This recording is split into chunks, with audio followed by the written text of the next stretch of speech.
আসসালামু আলাইকুম প্রিয় দর্শক বন্ধুরা, আপনারা সকলে কেমন আছেন? আশা করি সকলে অনেক অনেক ভালো আছেন। তো প্রিয় দর্শক, আবারও চলে এলাম আপনার সামনে নতুন একটি ভিডিও নিয়ে, নতুন একটি বিষয়ের উপরে। প্রিয় দর্শক, আজকে আমি আপনাদেরকে দেখাবো যে আপনারা কিভাবে ফেসবুকে ফলোয়ার অপশনটি চালু করার এবং চালু করার সাথে সাথে সেটিকে কিভাবে আপনার প্রোফাইলে শো করাবেন। প্রিয় দর্শক, ফলোয়ার অপশনটি চালু করা এবং আমাদের প্রোফাইলে শো করানোর জন্য তিনটি বিষয় আমাদের মাথায় রাখতে হবে। প্রথমত হচ্ছে, যদি আপনার বয়সটি 18 নিচে হয়ে থাকে তাহলে তা 18 ঊর্ধ্ব করে দিতে হবে। আর দ্বিতীয়ত হচ্ছে, যদি আপনার প্রোফাইলটি লক থাকে তাহলে তা আনলক করে দিতে হবে। আর তৃতীয় বিষয়টি হচ্ছে, আপনার ফলোয়ার অপশনটি চালু করার পর আপনার ফেসবুকে নতুন ফ্রেন্ড রিকোয়েস্ট আসতে হবে। অর্থাৎ আপনার ফেসবুকে যদি আপনার ফলোয়ার অপশনটি চালু করার আগে 1000-এর উপরও যদি ফ্রেন্ড রিকোয়েস্ট আসে তাহলে কিন্তু তা ফলোয়ার হিসাবে ধরা হবে না। আপনার ফলোয়ার অপশনটি চালু করার পরেই কিন্তু যদি নতুন কোনো ফ্রেন্ড রিকোয়েস্ট আসে তাহলে সেগুলোই কিন্তু আপনার ফলোয়ার হিসাবে ধরা হবে। তো বন্ধু, চলুন দেরি না করে আমরা আমাদের ভিডিওটি শুরু করেছি। বন্ধুরা, ভিডিওটি শুরু করার আগে যে কথাটি না বললেন, যদি আপনি আমার চ্যানেল নতুন দর্শক আছেন তাহলে অবশ্যই সাবস্ক্রাইব করে পাশে থাকা বেল আইকনটি চেপে দিতে ভুলবেন না।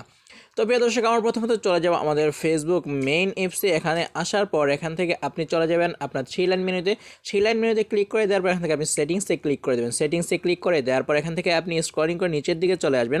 নিচের দিকে চলে আসার পর এখানে একটি অপশন পেয়ে যাবেন, ফলোয়ার্স অ্যান্ড পাবলিক কন্টেন্ট। এই অপশনটির উপরে ক্লিক করে দেবেন।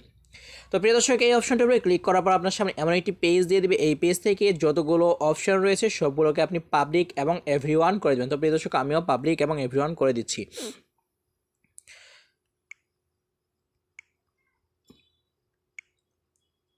তো প্রিয় দর্শকে, পাবলিক এবং এভরিওয়ান করার পর এর নিচে দুটি অপশন আপনি অন করে দিবেন। অন করে দেওয়ার পর আপনি এখান থেকে চলে যাবেন আপনার প্রোফাইলে।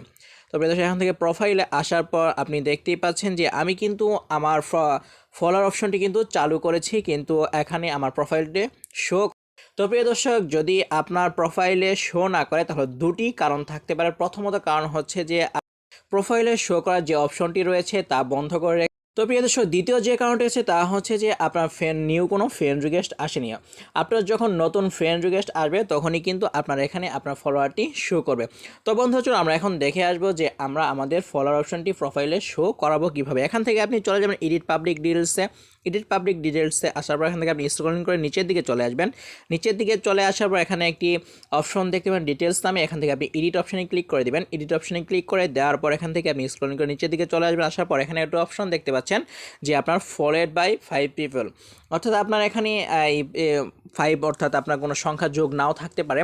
তো এখান থেকে আপনি টিকমার্ক করে দেবেন। টিকমার্ক করে দেওয়ার পর এখান থেকে আপনি সেভ অপশনে ক্লিক করে দেবেন। সেভ অপশনে ক্লিক করে দেওয়ার পর আপনি আপনার প্রোফাইলে চলে আসবেন। তো প্রিয় দর্শক, প্রোফাইলে চলে আসার পর এখানে দেখতেই পাচ্ছেন যে আমার কিন্তু ফলোয়ার অপশনটি চালু হয়ে গিয়েছে। তো প্রিয় দর্শক, এটি কিন্তু নাও হতে পারে যে আপনি যখন আপনার ফলো অপশনটি এখান থেকে শো করাবেন তখন কিন্তু শো নাও করতে পারে। তার কারণ হচ্ছে যে আপনার ফ্রেন্ড রিকোয়েস্ট আসেনি। এই অপশনটি চালু করার পরে নতুন ফ্রেন্ড রিকোয়েস্ট আসার পরেই কিন্তু আপনার এই অপশনটি আপনার প্রোফাইলে শো করবে। তো প্রিয় দর্শক, আশা করি আপনারা আমার ভিডিওটি বুঝতে পেরেছেন। যদি আমার ভিডিওটি আপনার কাছে ভালো লাগে তাহলে অবশ্যই লাইক, কমেন্ট আর শেয়ার করতে ভুলবেন না। আর যদি আপনি আমার চ্যানেল নতুন দর্শক হয়ে থাকেন তাহলে অবশ্যই সাবস্ক্রাইব করে পাশে থাকা বেল আইকনটি চেপে দিবেন। তো বন্ধুরা, আবার দেখা হচ্ছে নতুন কোনো ভিডিওতে নতুন কোনো বিষয় নিয়ে। সে বন্ধু সকলে ভালো থাকবেন, নিজের যত্ন নেবেন। আসসালামু আলাইকুম ওয়া রাহমাতুল্লাহ।